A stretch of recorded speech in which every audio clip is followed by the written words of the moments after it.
Привет всем! Сегодня мы рассмотрим игру Bionic Commando. Игра представляет собой ремейк игры 1988 года и выпущена студией Green, издатель Capcom. Как мы видим, это экшен от третьего лица с элементами акробатики. Главный герой игры Натан Спенсер. Это смесь Рэмбо и Тарзана. Главное его отличие от героев других игр – это бионическая рука. С ее помощью он карабкается по стенам и убивает врагов.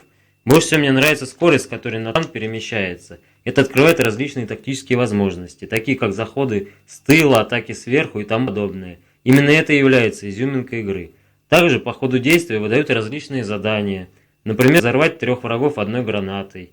А награда за это – прокачка какого-либо параметра, например, увеличение носимого боезапаса и, конечно, вожделенный ачивмент. Это позволяет сделать прохождение игры разнообразнее и, соответственно, интересней. В игре также присутствуют боссы. Некоторые их довольно внушительные, другие просто роботы и тому подобное.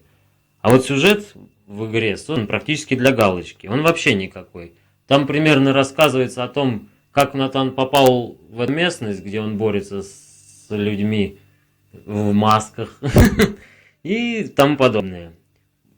Но, несмотря ни на что, эта игра мне очень понравилась. И хоть она и провалилась по продажам в США, скакать по стенам и другим элементам ландшафта весело, равно как и издеваться над врагами. Если вам интересны необычные шутеры японской школы, обязательно сыграйте в нее. На PC она выйдет в июле.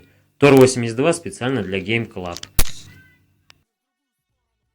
Горно слоняем голову, а кто поднимет, тот значит гордый. Судьба таких не любит, их годы короткие, им не доплыть до пристани. А те, кто присмыкались пред судьбой, поверь мне на слово, их видно издали. Но если есть тьма, значит должен быть и свет.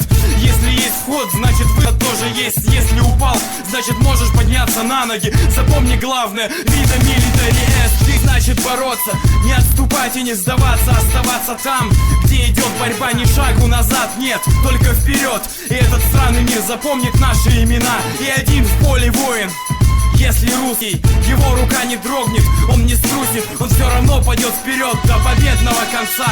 Брат за брата и сын за отца.